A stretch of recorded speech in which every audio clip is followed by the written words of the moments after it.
was now in the cold mode, bro.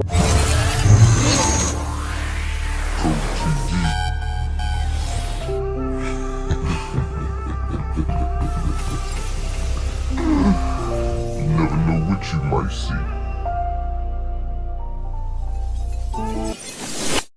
Easy signing in and stacking this track will still get you clapped, man.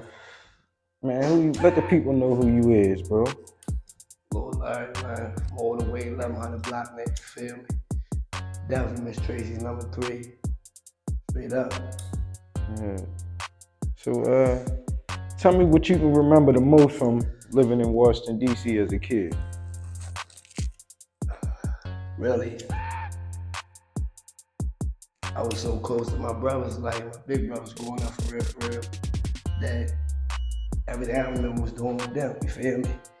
My mother really wasn't, I really wasn't coming outside like with the older heads till I got to Annapolis, you know what I'm saying?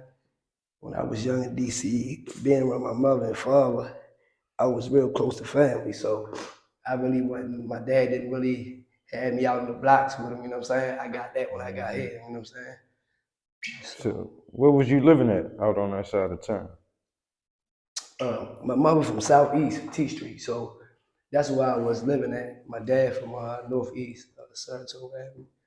Okay. You know what I'm saying? So I came from there, and when I came here, I was born in '93. We came here about like early '94. Yeah, I was about 1. And my grandmother was already here. She was living down 20, 706. So when we came in, my mother didn't come to straight living over the way. You know what I mean? She didn't have her own spot. But eventually she did get her own spot, and that's, you know what I mean? That's been the only neighborhood I ever lived in here. You know what I'm saying? So, as you started to come outside over here, what was the environment like?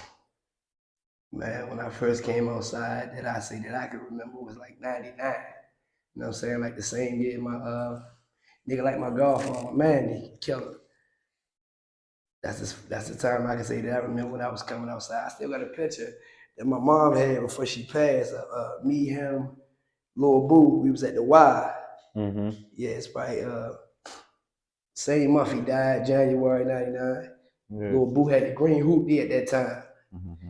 At that time, back in the day, the Y was the spot for the old age. What that was, the Green Hornet? Yeah, the green hoopty. Show enough. Yeah, that.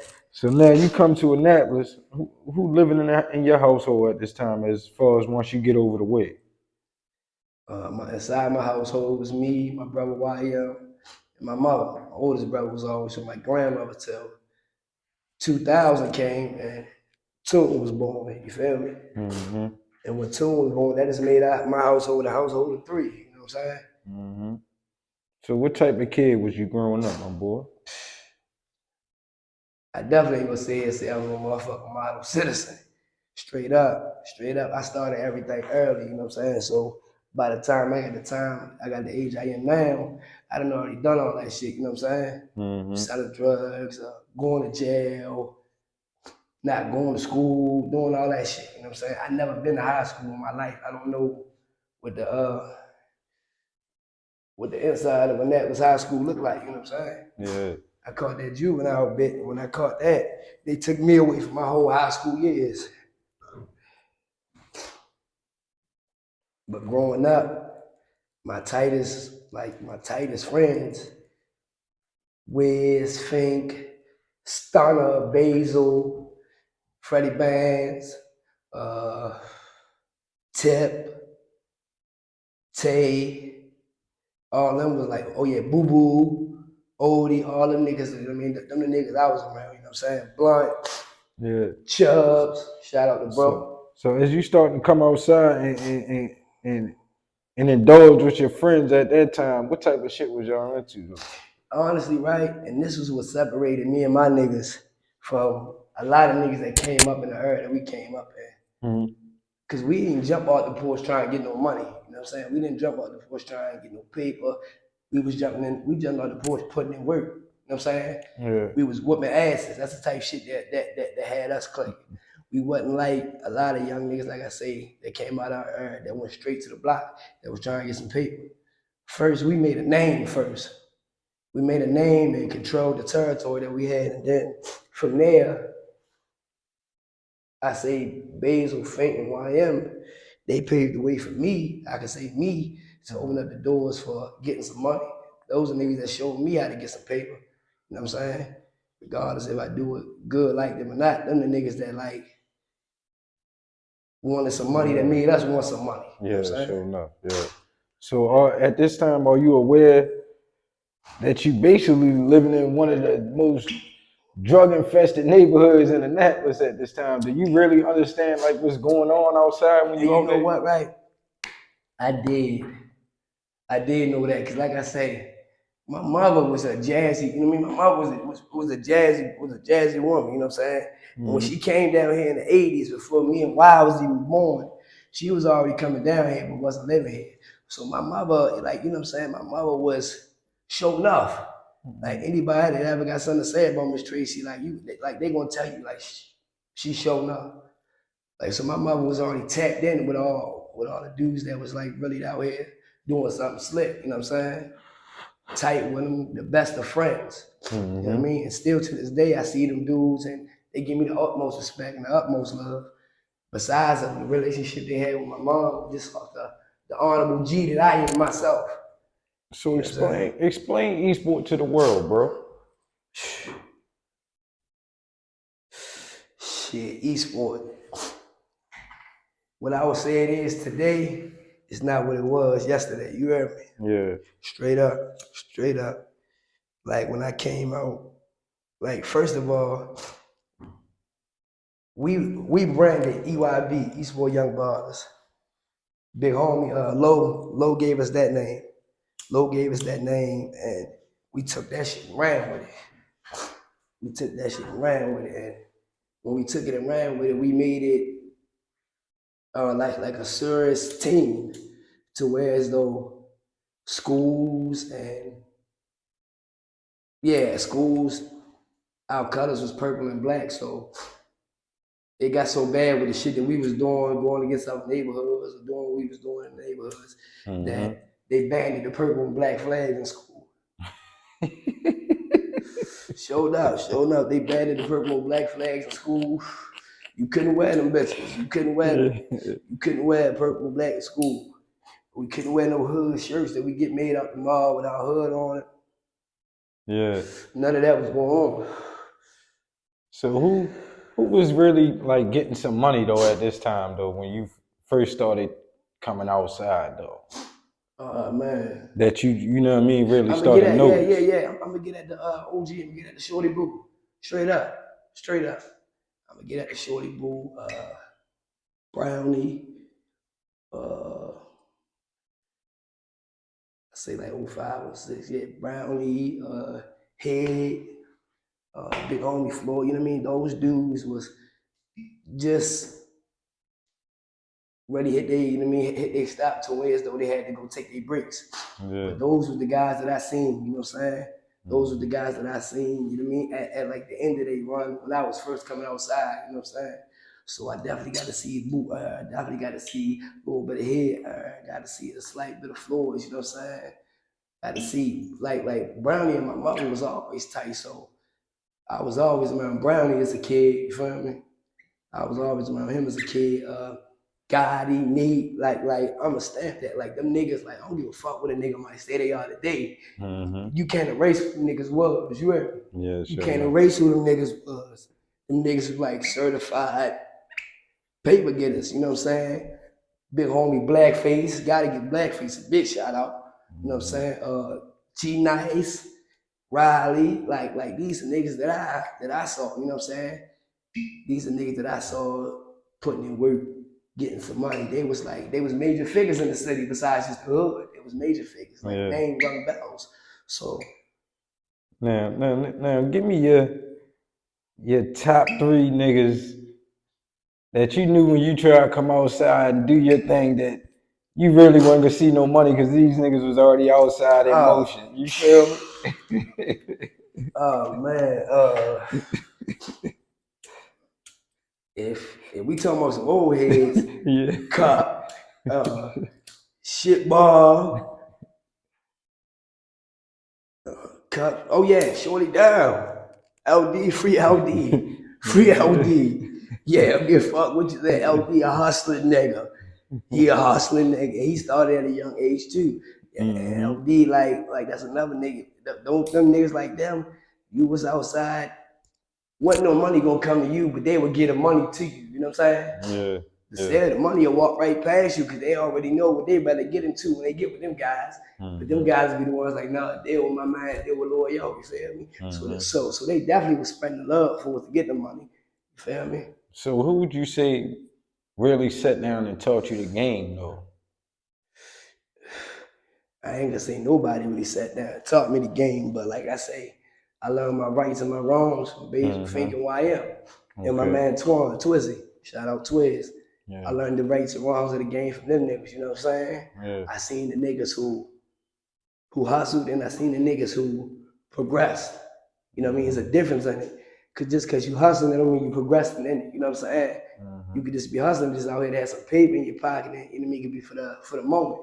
But these niggas that I was saying, these niggas was living, they was hustling for the day, but trying to worry about tomorrow. You feel me? Yeah. So there's a lot, like I say, a lot of niggas that I seen progress to this day.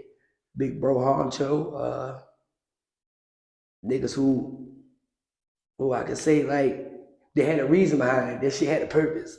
It wasn't just being in the hood and doing it because that's what we seen niggas on the block do. You know what I'm saying? Yeah. Like even if everybody, all my niggas are hungry, if they ain't had parents who was addicts, that don't mean shit wasn't hard in their household. You know what I'm saying? Shit was hard on all of them. Shit was hard on all of them. You know what I'm saying? So, like I say, them niggas had purposes behind it. I ain't gonna lie. When I first did it, I just did it honestly because I seen that they was doing good at it. You know what I mean? So who the fuck don't want to, you know what I mean, get some money if you can get it how you can get it. You know? But around my time when I started, I ended up taking a crash, and then 09, me and Y, we caught the first degree assault joints, and that's what wrapped me up till 2013. So who jumped out the porch first though? You or why though? We saying jumping out the porch, yeah, Y he was hustling first, but far as if you want to say like raw style, who was smoking first or who was the one sneaking the drink first or doing shit, yeah, that was all me. That was all me. That was all me, straight up. Yeah. So Yeah. Well, I was still getting put out the house some days, bro, be able to stay. So I was already out there learning how to be a lone survivor. You feel me? Yeah. Straight up. So now though, as little bro came into the fold, like what was the household like though? Like what was going on though? Oh man, when little bro came into the picture, he was the attention for like the first 5 years of his life, straight up. Yeah. He was the attention. He was the attention, you know what I mean? Like I said, as things in time went past, you know, he got to start seeing the things that me and YM seen in the household, you know what I'm saying? It wasn't a secret or it wasn't nothing to hide that my mama was doing whatever she was doing. Because regardless of what she did, she took care of boys. She loved us. Yeah, fuck what you say. I don't give a fuck what we do wrong. She ain't going against us and she going back for us, you know what I'm saying? And that's just law. No matter what it was, like anybody that, like I say, you can speak on that woman's name, they gonna tell you, man, that woman love her boy, straight up. So like I say, he got to start saying the things that we were saying, and at a young age, he was about 9. Like I say, y'all went away.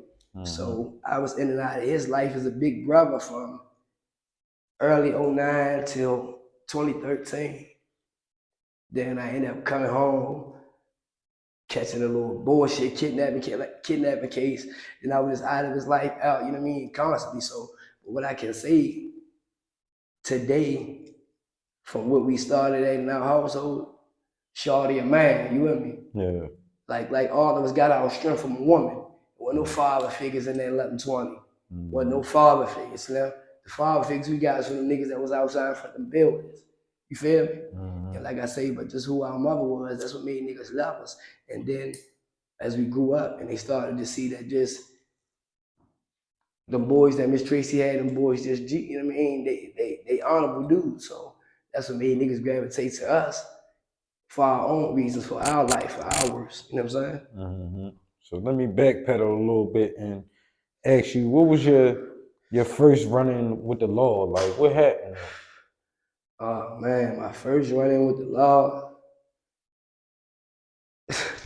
it was I think it was like 03, 04.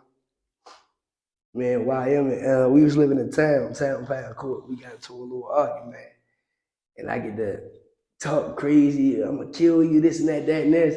And grandma wasn't going for that. So the police came. Man, them motherfuckers put them handcuffs on me, put me in that car, get the spazzing out. Yeah. Spazzing out. They ain't locked me up or nothing. Just cause the shit I was talking, them motherfuckers took me to a hospital waiting to get an evaluation. They thought I was crazy. So did you ever have to go through the hickey stage and all that type of Oh shit? yeah, straight up, straight up. I never went as far as Hickey, but Cheltenham, Yeah. Baby Bookings, Backbone Mountain, Oak Hill, Western Maryland Children's Center, Hagerstown Children's Center. Yeah, I went to about seven juvenile facilities in my bit. Straight up, I So went to now- about 7 of them in Maryland. So at what age did you first go in? What was your age when you first went in? I just turned 13. Yeah. Going on 14 for real, because we caught it in March. How long was that stretch? I went in 13, came home when I was 17. Mm-hmm. Came home when I was 17. Yeah, I went to they had me in the group home first. Group home was sweet. I was getting home passes. They was giving me family therapy sessions where as though they bring me home and I get to chill with my peoples for a few hours. Yeah. But I just could not shake that weed. Yeah. I couldn't shake that bitch up to about, I'm going back with weed. Yeah. I'm getting caught with phones. I'm getting caught outside smoking. So that shit's pushing me back to the point where as though they like, man, you done been in this motherfucker too long. You done been in here longer than what the motherfucking program is. Yeah. So we got to send you somewhere else, man. They sent me out to the mountains. I got into the mountains. I ran into Hollywood out there. Yeah, me and Hollywood was out there doing some time. Around that time, I ended up completing that joint, and that's why I came home from. That was my last stop, Backbone. Mm-hmm. So what was the biggest difference you'll say from as far as the juvenile system and the adult system? Man, the biggest difference is the confinement. Mm-hmm. The confinement is the biggest. Cause you ain't really confined as a juvenile. Yeah. You know what I mean? You get a little bit of leg room as a juvie. But when you going into, you know what I mean? But when you starting to get locked up as an adult, yeah, that's when they put that clamp on you, straight up. Mm-hmm. Straight up. Ain't too much movement. You in one spot, one place all day, unless, you know what I mean, it's something scheduled around the jail for you to do. Library, yard, all that shit. So what would you prefer though? You prefer that camp type shit or that more that you out on that yard type, you feel me? On the maximum like lockdown type shit. I would say the camp, like, Cause you close and ready to go home, nigga. Stop playing. The camp was that. The camp was that. But I'm talking about as far as like the living, you would rather. Oh yeah, fuck yeah, I'm in the camps with it. Yeah. I'm in the camps with it. Mm-hmm. So I ain't gonna lie.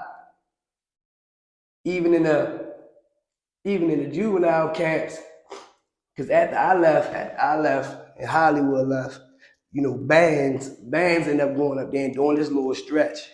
And even before bands got there with me and Hollywood was there, on visits we was making, well, I ain't gonna say we, because I ain't really get too many visits up there. But they was making shit shake. Mm-hmm. My niggas was making shit shake. My niggas made a name there, you know what I'm saying? Straight up. So now leading up to your prison sentence, like what you went to prison for, let me say? We had a brief intermission, man, but we right back at y'all, man. Straight up. So what was your first adult charge, you feel what I'm saying, that led up to your prison situation? All right, my first joint was like I say, I ended up catching the kidnapping case. the kidnapping case is what started the whole chain of sentences as an adult. You know what I'm saying? That's the whole thing that started from sentences. I ended up catching a case, and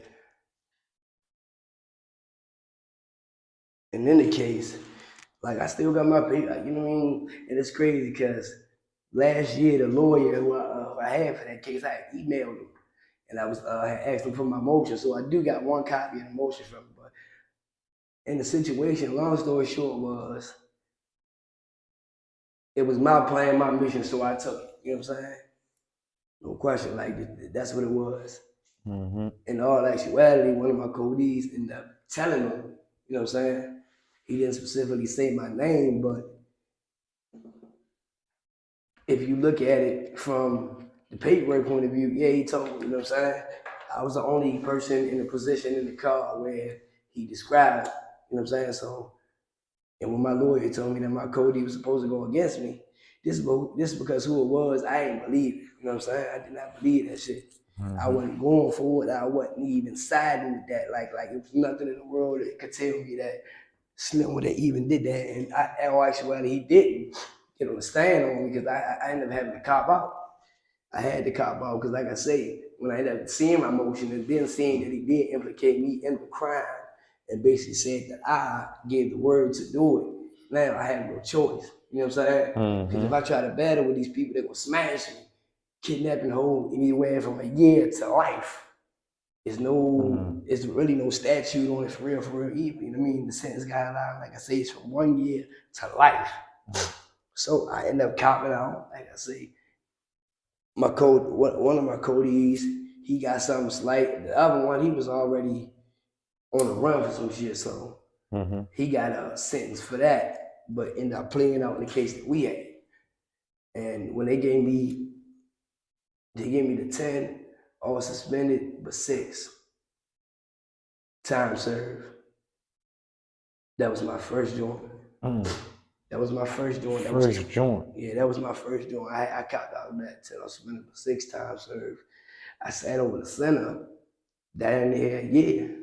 Yeah. Almost a year, you know what I'm saying? Almost a year. Around this time, this was what Bands called this first adult joint too, so we was right across the hall from each other. So now, what's some things that you had to go through in that environment though, right there, to survive though? Right. Real G shit. Like one thing, I'm gonna tell you one thing, an old head. My Uncle Gotti always told me this. If you ever gotta go to jail or and gotta fight a nigga or a nigga wanna fight you, it's cause a nigga playing with you. You know what I'm saying? If you ain't gotta worry about nobody. You know what I mean? You ain't gotta worry about that type shit. Now I ain't gonna tell this story, and I wanna help Dan see this. Cause like I said, we was right across the hall from each other. So the crazy shit I went through was one day we get some grass, from my tail. Yeah. So I ended up buying all the shit from the dude that came in with it. And Bang said, I hit the window like, yeah, I got the grass. So Bang's like, man, send some over. I'm like, nah, y'all send that money over. Yeah. So Bang tell the dude come get me like, yeah, tell Larry send it over. I'm like, all right, send that money over. I end up sending it over to him before they send the money over.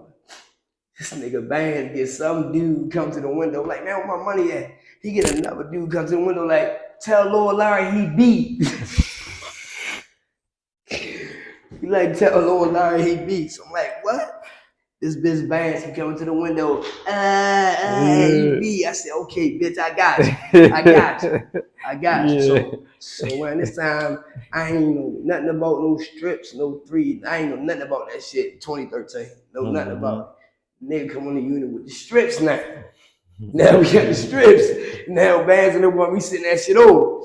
I ain't sitting nothing over now. Y'all gonna hurt for this one. Yeah. Straight up. So like I said, in that environment, I had a good time with my guys, man. Then after that, from that bit, I ended up going home. I come back. I went home February. I came back in June. Same year. Came back in June. From June. Violation? Yeah, a technical joint, my first one that was so. I sat over there, from June to September. They gave me 18 months. Mind you, being my first violation, I'm like, damn, they gave me 18 on my first one. So I ended up going to the Orders Correctional Center. Got up there, my lawyer put in for a modification for me out the break. So I'm only on a sentence, like I said, a month and a half. I go to court for the modification. Judge Jacqueline, send me home. Send me home. She sent me home. I end up going back. I went home in September. I'm back again in November. Now this time, this when I end up having to do the halfway house after I got out the joint. Yeah. Do the halfway house, and went the halfway house in December of 2014. Came home April 2015. Then I go back again in July 2015. So now this is when I'm on the unit with Slurp and Cash. 2015, I'm on the unit with Perk, Cash, Basil, Emo, rest in peace, J.O. They was across the hall. Lord Tay, D-Boy brother, all them was across the hall. And them niggas, man, I'm talking about we was on C5, they was on C6. These niggas, Basil, J.O., Emo, Tay, I'm talking about, man, that was an Annapolis team for just 4 Annapolis niggas. I'm talking about the way they had that bitch in compliance with them niggas over there. One night, I'm in the back of my unit asleep. Basil banging the window. I guess a new nigga came with my unit. So Perp gonna wake me up like, Basil say the new nigga came with y'all said he got dipped. So I go to the window like, Basil, what's up? Like, man, that nigga that came with y'all unit, he got dipped right now. I'm like, why, Basil? Why? He like, man, I ain't trying to hear that, bro. He got dipped. It make him dip. Long story short, I go tell the nigga, man, listen, bro, my brother said, man, you gotta pack this shit dip straight up. If you don't dip, we gonna remove you straight up. Did he have any pushback? Nah. Cause like I say, I ain't even care what he did or why, you know what I mean? Once I asked Basil why, he was like, man, he got dipped. I wasn't gonna question it again. Yeah. You know what I mean? It ain't matter to me then. It don't matter what he did or why he did it, bro. Say you gotta go to a road. You feel me? Long story short, they unit ended up getting shut down because they keep putting their hands on everybody. Yeah. They split J.O., Emo, Basil, all them up. I end up lockup with Emo and J.O. So like I say, any joint, you know what I mean? Anytime I ever been to jail, anywhere I've been, you feel me? I ain't never have a problem. I ain't never had to get in no fights. I ain't never had to worry about no niggas trying to do nothing to me or think, you know what I mean? Not because I'm hard on the biggest and the baddest, you know what I mean? Like I say, honorable respect to honorable men, respect men, you know what I'm saying? It's just some niggas that, like, you know what I mean? It's the difference between a real nigga and a for real nigga. You know what I'm saying? That's a total difference. You know what I mean? Like when you in places like that, everything is for real. It's nothing to be playing about. It's nothing that's a joke in those situations. So I'm on my for real nigga type time. Like I'm on man time about anything, you know what I mean? And I was a cool dude, you know what I'm saying? Real, you know what I mean? Real intact with the Dean, the Muslims. I was cool. I have an organization, gangs. I ain't never had no foul play on my end of the team. So how was the gangs, like, once you was got in the system, how like the gangs was kind of, was it organized? Was it, you feel what I'm saying? Like, what was going on with that gang culture in there?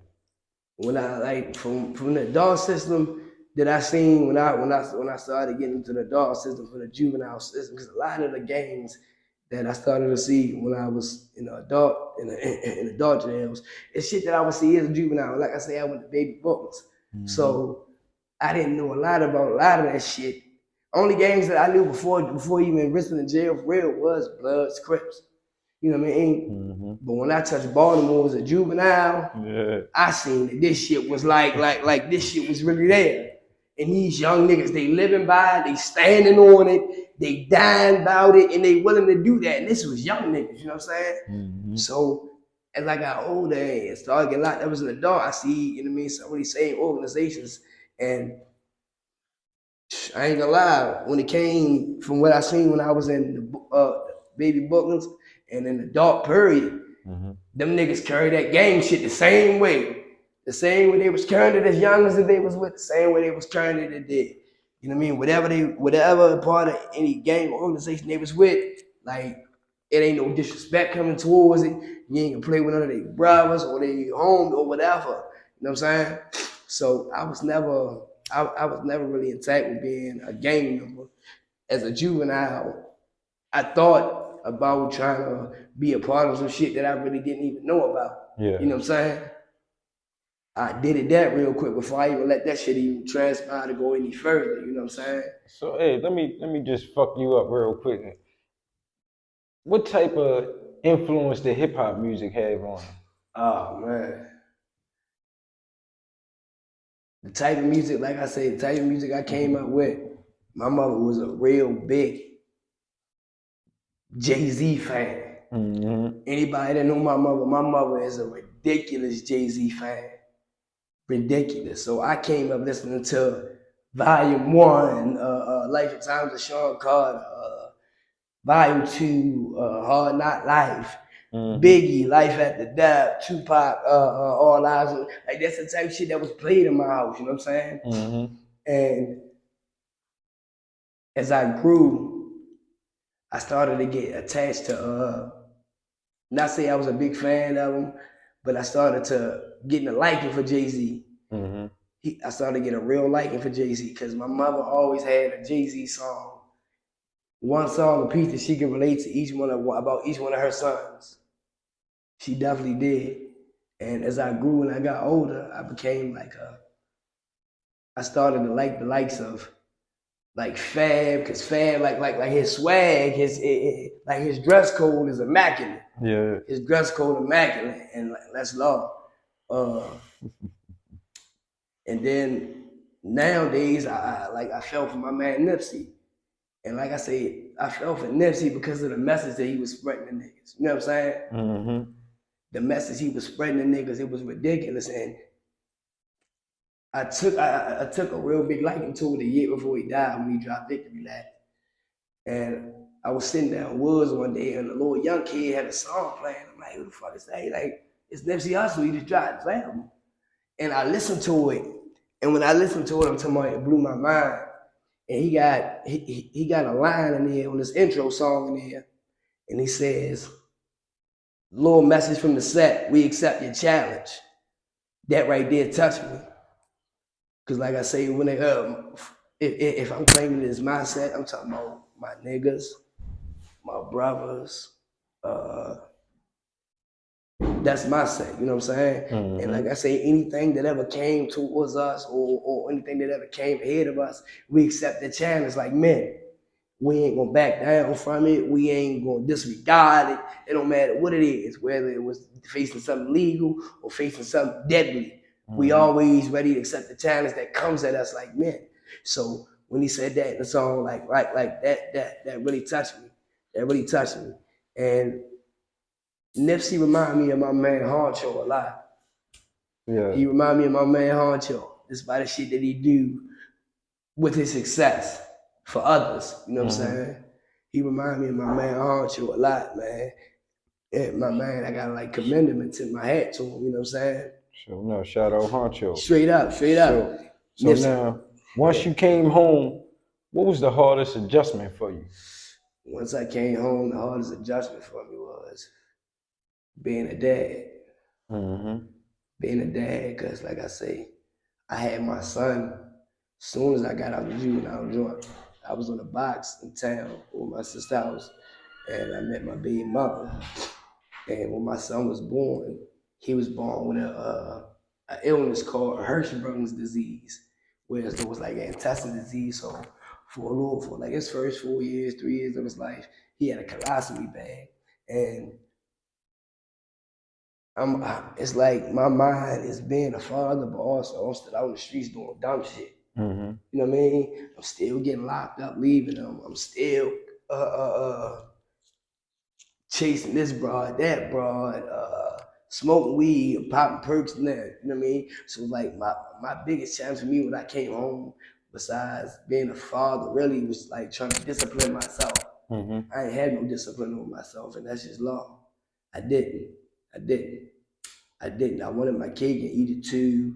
I wanted to live all these double lives. There's a lot of shit, a lot of toxic shit that I just couldn't adjust to. And it was all because of my causing, you know what I'm saying? Mm-hmm. I was causing the shit, but then I couldn't adjust to what the fuck I was causing. You know what I'm saying? Mm-hmm. And Real shit. then from there, it led to a worse addiction. You know what I mean? Mm-hmm. So now as you started to get into that other side of the addiction, Mm-hmm. like was you trying to hide it, or was you more so, you feel what I'm saying, just like fuck it, you know what I mean, this what the fuck I'm on and that's what the fuck it is, you feel what I'm saying? It was like this. Yeah, I definitely wanted to hide it because at the time in the beginning, I really couldn't accept the criticism that came with it. Mm-hmm. You know what I mean? Not for the fact that I didn't want to hear it, but for the fact that it's the God honest truth. And I just don't want to be hit with the truth right now. I'm running this race, this is what I'm doing, and you know what I mean? I could lie to you and tell you I ain't today and I'll be doing this shit tomorrow. You know what I mean? But that's just what I was on. And it's like it became a problem once the outside started to know. Right. You know what I'm saying? Right. When it was just me knowing and me not having even my closest, even my closest family around me or baby mothers, anybody knowing, it wasn't an issue. But what really threw it in the game, and it just was like God was on something. You know what? I ain't letting you hide this no more. When the overdoses started coming, it was like, what the fuck? Okay, maybe one. You could say, oh yeah, the first one, oh yeah, I took too many Xans, too many perks. Okay. Second time, you can maybe go for that again. But when you having these motherfuckers constantly, then you on life support, I'm responsible for 3, 4, 5, 6, 7 days. Nah. Ain't nobody even going to entertain the lies you telling because they know what's up. You with me? They know what's live with you. Like you ain't a freshman no more. You alive with me, like all the way. Yeah. And that's when it really became a problem, you know what I'm saying? It really became a problem. And it's like, I wanted to stop, but I wasn't ready. I wasn't ready for real, for real. I wanted to stop because I wanted to stop hearing criticism from people. That like when a motherfucker tell me, criticize me about it or throw it in my face, then I'm sniffing dope, this and that and this. Right then in my mind, I want to stop the shit. But I walk away and I go sniff it again. You know what I mean? So like I say, it was at a point in time that I wanted to be done because everybody else wanted me to. But can't nobody be done for you but you. You know what I'm saying? I wasn't gonna sit here and blame it on me doing it because my mother died, because I was doing it before she died. And anybody that I've ever told, like my worst hurting feeling in the world, out of anything that's ever hurt me, far as losing a homie, hurting myself, hurt my like my mother. My mother seeing me fucked up one day and got it from me just to get, you know what I mean, just to take that shit off me. I ain't never had no hurting feeling like that. I'm telling you, like she looked me in my eyes. We was on the side of the street by the church, by the playground, the side of my old building. And she looked me in the eyes. She started crying. She said, "I will never do this for you again." She said, "But I want you to know that I'm your mother. And no matter what you do, no matter if I like it or not, I ain't gonna never see you hurting." And even though that's nothing to be proud about that she did, but just to show me that you would go that length just to satisfy and please me, yeah, that was show enough. That was show enough extended. You know what I mean? She definitely extended her arm and showed me she had some reach on that. Straight up. So let me ask you, bro, what does the word family mean to you?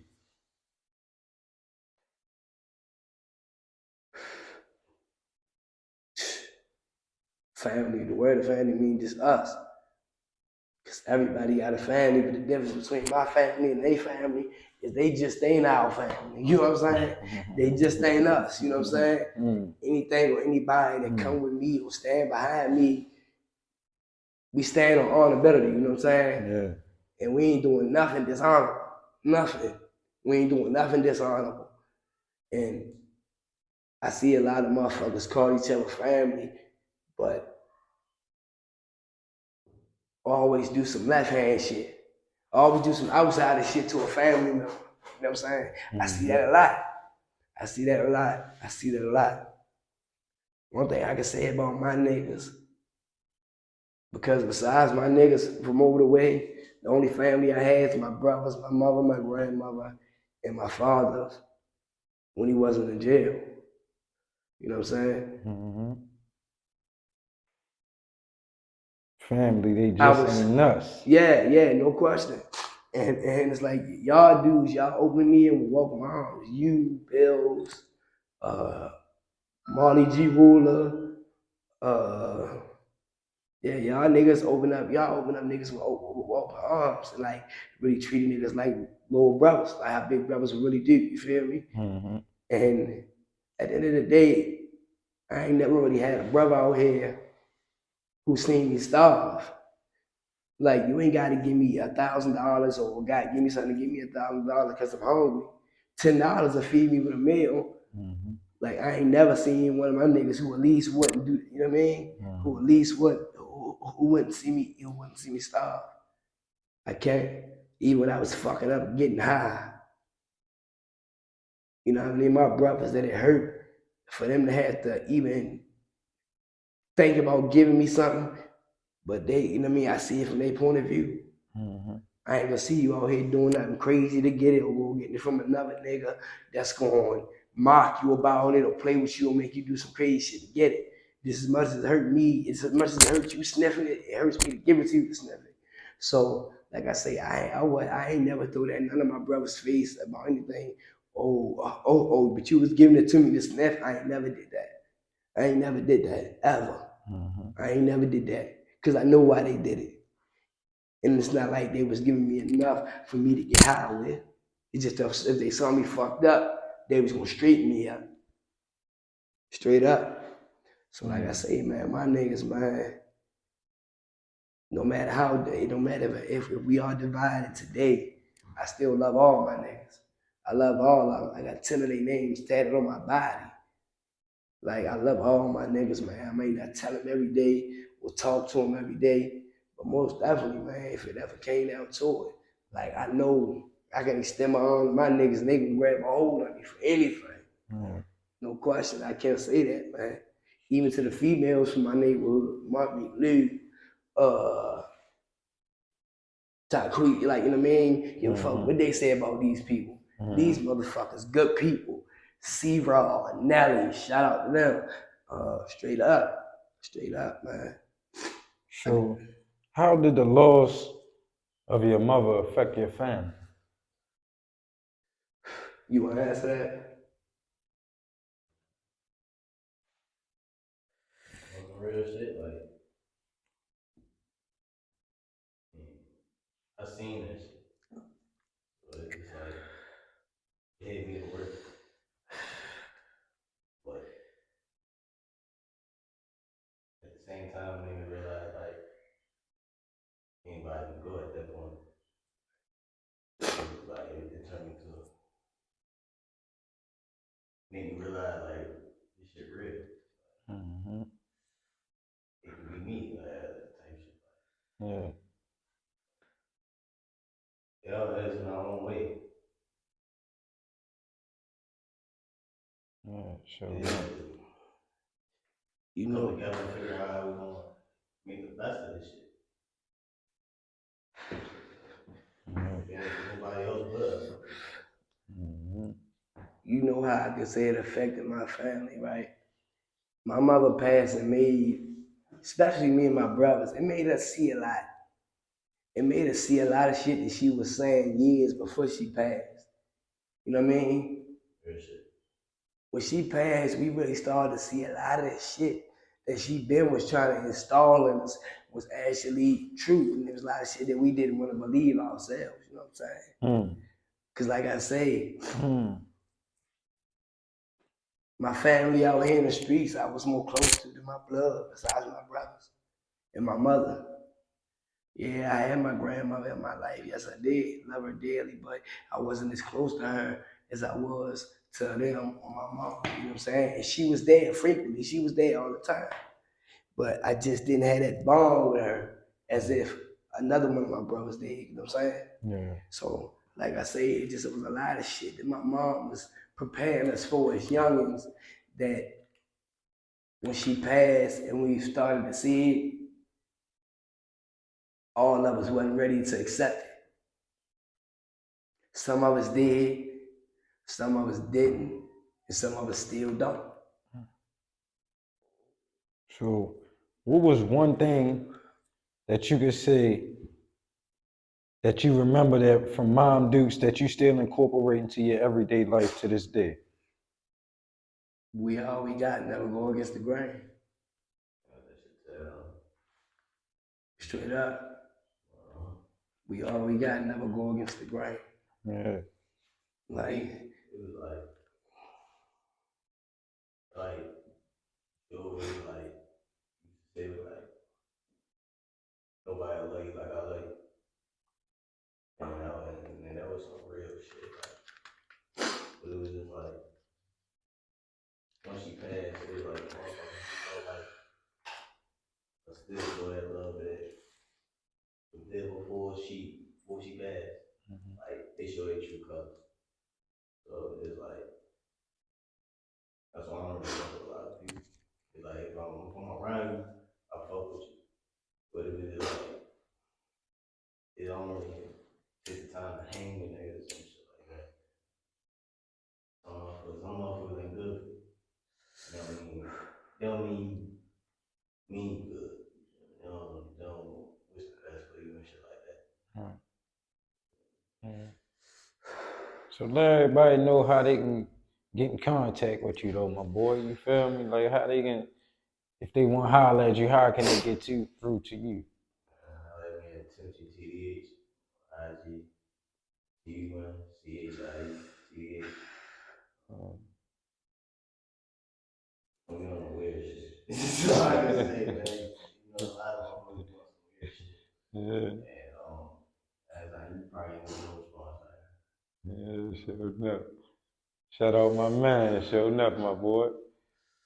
How everybody can get in contact with you, my boy? oh yeah, love money underscore wifey on the gram, man. You feel me, man?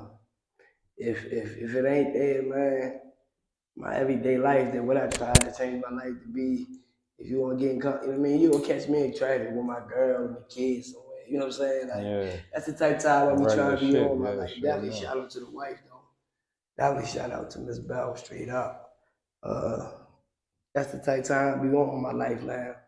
I come out here and there, like, but that really be where my life at right now, you know what I'm saying? Trying to get more tuned back in my children's lives, building my life with a woman and her children who I love dearly as if they was mine. Definitely that. Definitely that. So that's what type of time I be on in my life right now, man. I'm 29 years old, so like anytime I ever really left the city, anytime I ever left the state of Maryland, it was jail. Real talk, man. And this ain't my life, so I really be on some different shit now. At least trying to be. I might not be the best at it, but I'm doing, you know what I mean? I'm trying, straight up. Sure enough. Straight up, man. Sure enough, But man. most definitely, man. Most definitely, man. Y'all gotta tap me on my man Easy Money on Cool TV, man. Yeah, man. Let these niggas know to subscribe to the channel, man. Straight up. TV, Straight don't up, be man. a bitch. Yeah, sure enough. Straight up, man. Long live BY, long live Lucky, long live TRSB, long live Cash, every man, live behind the back. Straight up, man. Yeah. Y'all know what it is, man. Straight up, man. We signing out this thing. Code TV, you never know what you might see.